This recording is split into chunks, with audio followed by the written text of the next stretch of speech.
रोज एक नई कहानी देखने के लिए चैनल को सब्सक्राइब करें और बेल आइकन दबाना ना भूलें।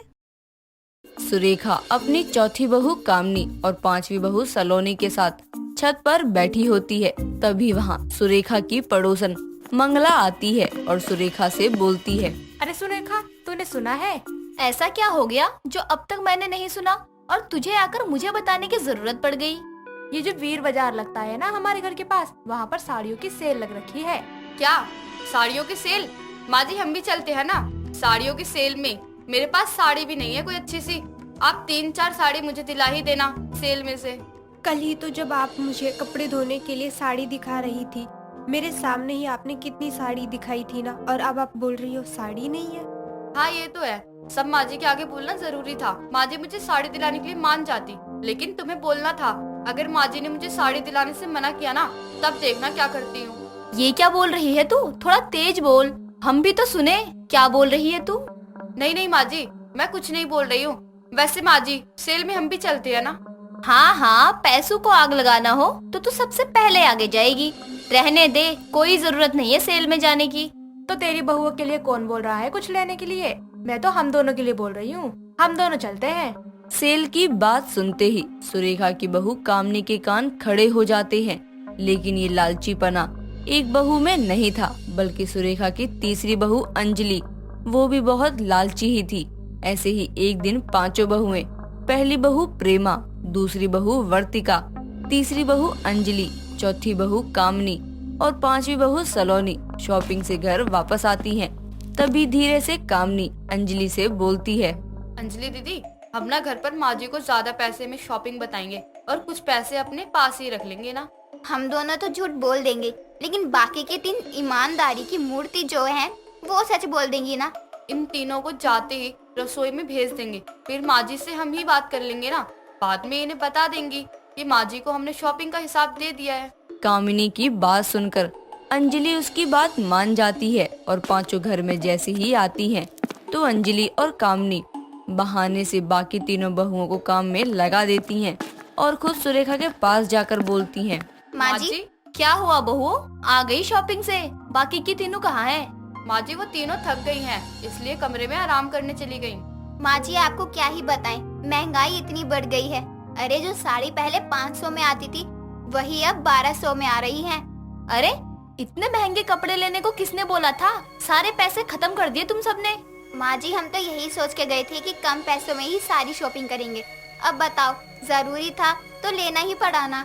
मैं तो परेशान हो गई हूँ महंगाई से, कोई बात ही नहीं है माँ जी। अब जितने पैसे दिए थे सारे लग गए, लेकिन कुछ भी रहा नहीं, सारी शॉपिंग कर ली है हमने। चलो महंगा ही सही, लेकिन ले तो लिए ना सबने कपड़े, यही सही है। सुरेखा दोनों की बातों में आ जाती है और मान लेती है कि शॉपिंग में सारे पैसे खत्म हो गए और बाकी की तीनों बहुओं से बात तक नहीं करती है। और जैसा कामनी और अंजलि का प्लान था, वैसे ही ये दोनों बाकी की तीनों को बोल देती हैं कि उन्होंने माँ जी का हिसाब दे दिया है, इसीलिए ये तीनों भी अब सुरेखा के पास नहीं जाती हैं। इसी तरह ये दोनों कई बार ऐसे ही पैसों का घोटाला करती थी। तीनों ईमानदार बहुओं का फायदा उठाकर अपने लालच को पूरा करती हैं। ऐसे ही कई दिन तक चलता रहता है। कहीं भी जाना होता तो जाती तो पांचों बहुएं ही थी, लेकिन अंजलि और कामनी झूठ बोलकर पैसे अपने पास ही रख लेती थी। कुछ दिनों बाद पांचों बहुएं रसोई में खाना बना रही होती हैं। तभी प्रेमा बोलती है, मैं सोच रही हूँ क्यों ना आज हम खीर बना दें, बहुत दिन हो गए हैं खीर खाए हुए। बिल्कुल सही सोचा, मेरा भी खीर खाने का बहुत मन कर रहा है। लेकिन थोड़ा ही दूध है, तो थोड़े से दूध में सबके लिए नहीं हो पाएगा। कोई जाकर दूध ले आओ। थोड़ा पानी डाल देना ज्यादा हो जाएगी, और इसमें इतना सोचने वाली क्या बात है। अब खीर बना रहे हैं तो ईमानदारी से ही बनाओ ना। ये पानी डालकर खीर को ज्यादा करना अच्छा थोड़ी लगता है। हाँ सलोनी सही बोल रही है। तो ठीक है, इतनी ही दूध में बना दो, थोड़ा थोड़ा सब खा लेंगे। हाँ ये सही है। लेकिन खीर मुझे तो बहुत पसंद है, इसलिए ये मत सोचना कि मैं जरा भी कम खाऊंगी। हाँ मुझे भी बहुत पसंद है। अंजलि दीदी की बात मान लो और खीर में थोड़ा पानी डाल दो, ज्यादा हो गए तो सब खा ही लेंगे ना। खीर बस मीठे में है, खीर से ही पेट नहीं भरना है। जितनी खीर बनी है ना, उस हिसाब से सबको मिल जाएगी। तुम दोनों को कोई मना थोड़ी कर रहा है खीर खाने से, खा लेना। बस ये ध्यान रखना कि किसी को छूटे ना खीर मिलना। वो ध्यान तो आप रखना ना। प्रेमा सबके लिए उतने से दूध की खीर बना देती है और खाना देते समय सबको खीर दे देती है और सबको खीर पसंद आती है और सबको देने के वजह से खीर खत्म हो जाती है। सब खीर खा लेते हैं तो सुरेखा प्रेमा से पूछती है, बहू तूने तो सबको खीर दे दी, लेकिन तूने खाई या नहीं, या सबको देने के चक्कर में खुद रह गई?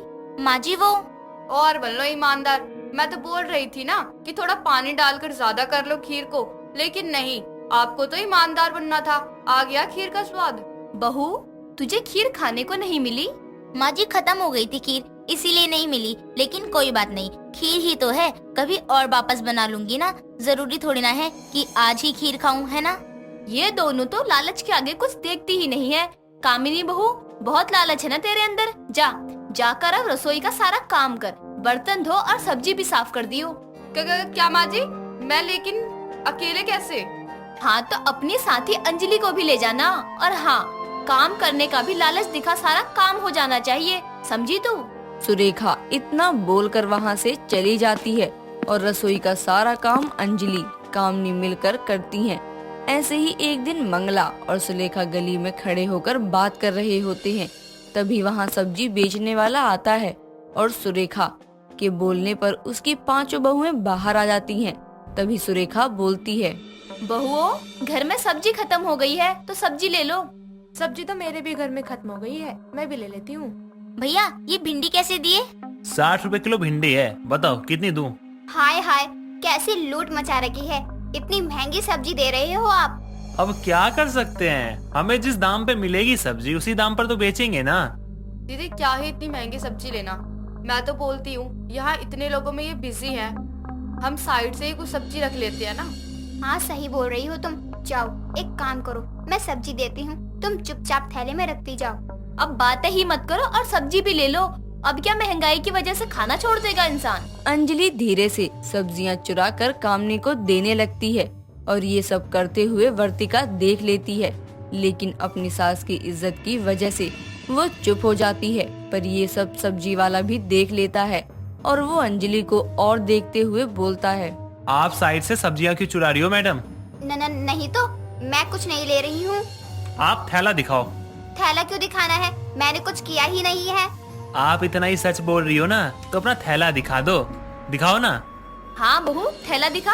अंजलि का थैला देखा जाता है तो सबको पता चलता है कि अंजलि और कामिनी चोरी कर रही थी। ये सब देखकर सुरेखा बोलती है, बहू तुम दोनों अपने लालच की वजह से चोर बन गई, जरा भी शर्म आ रही है तुमको? माँ जी इन्हें मैंने भी देखा था चोरी करते हुए। आप भी पक्का इनके साथ ही चोरी कर रही होंगी। देख बहू मुझे पता है तुम तीनों कितने ईमानदार हो, लेकिन तुम तीनों को बोलना चाहिए। और तुम दोनों आज तो तुमने पूरे मोहल्ले में मेरी नाक कटवा दी। माँ जी हमें माफ कर दो, आगे से नहीं करेंगे। जब पूरे मोहल्ले के आगे दोनों की बेइज्जती होती है तो दोनों को अपनी गलती समझ आती है और दोनों लालच करना छोड़ देती हैं। साथ ही तीनों ईमानदार बहुएं भी अपनी बात सही जगह रखने में फिर कभी पीछे नहीं हटती। दोस्तों अगर आपको ये कहानी पसंद आई तो इसे लाइक करें, शेयर करें और कमेंट करके बताएं कि कहानी में आपको सबसे अच्छा क्या लगा।